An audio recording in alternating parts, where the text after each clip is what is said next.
39 persone sedute attorno ad un tavolo a cenare, niente, mascherina, una scena incredibile in tempi di pandemia, quella che si sono trovata davanti i carabinieri di Campo d'Arsego intervenuti domenica sera a Borgoricco in via Musona al circolo Amici della Sardegna.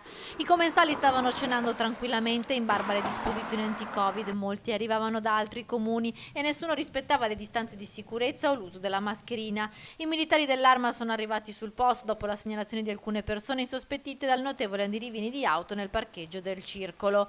Una volta giunti sul posto, i carabinieri hanno iniziato ad identificare le persone all'interno, nonostante le dimostranze del titolare dell'attività di ristorazione. In supporto sono arrivate così anche le pattuglie dei carabinieri di Cittadella. Molte le sanzioni che partiranno nei confronti dei commensali. Per il titolare del circolo Amici della Sardegna scatta anche la multa per aver somministrato cibi e bevande all'interno del locale, quando invece le disposizioni anti-Covid consentono solo l'asporto o la consegna a domicilio.